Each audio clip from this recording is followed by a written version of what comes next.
Thanks. I'm a businessman, and so I came to the renewable energy space from a business point of view, and by suddenly being made aware of the vast inequalities that existed in access to energy for people around the world. And I think the one thing that binds us all together here is that the poor are so disadvantaged and so disenfranchised that they need the creativity and help of entrepreneurs like the people sitting on this stage. Just to put into some kind of context the scale of the issue, a third of the world, that's about 2 billion people, have zero access to electricity. They have absolutely none. Another third have some. They live in countries like Bangladesh or on the continent of Africa.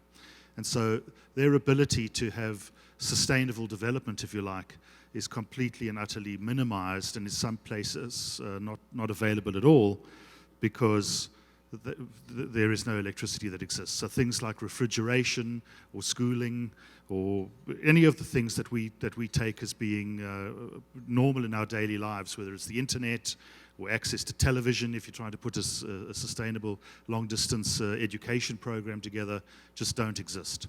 So my company worked in the micro-energy space, in renewable energy. It really took human energy and converted through hand-cranked or foot-powered products, and converted human energy into mechanical energy and then into electricity by storing that energy and releasing it to power a range of products. Initially, a radio was the very first thing that we ever did, and it evolved on into lighting, foot-powered generators, hand-cranked systems to power mobile phones as the mobile phone revolution started to sweep much of the developing world, and for the first time really gave the poor the opportunity to communicate effectively on a global basis.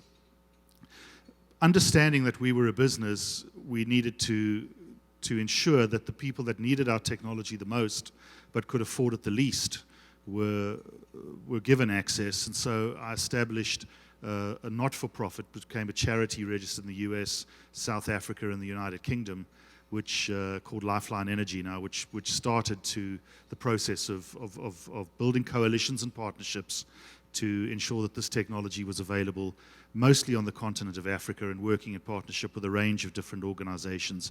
And they've worked in every kind of program, from doing a guns for radios in Niger, where they swapped out a radio if you gave them the gun, with the UNDP back in 2002, to more conventional education programs in Rwanda and all over East Africa, and of course all over Southern Africa. They've worked in 13 different countries in Africa and are now establishing a range of projects really around women and microfinance to supply lighting. All in the renewable space? All in the renewable space. Okay, so take us through a couple of different projects you have. Okay, all working on the principle that energy is the missing link in actually making a lot of these programs effective.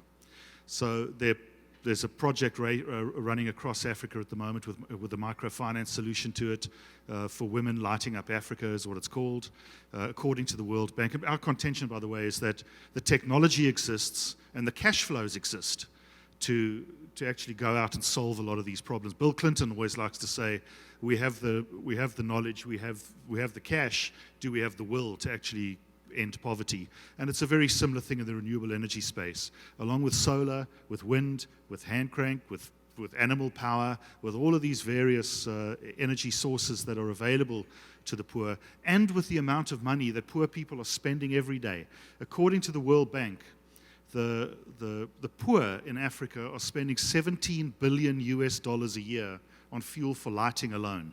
Now, reallocating those cash flows in a microfinance way to power solar-powered lanterns, as an example, just to link two people on this stage, would build such sustainability and take away a dependence on kerosene, with all of the problems that kerosene does. The city of Cape Town spends untold millions a year in its budget just dealing with the fallout from shack fires, and that's just in one African city.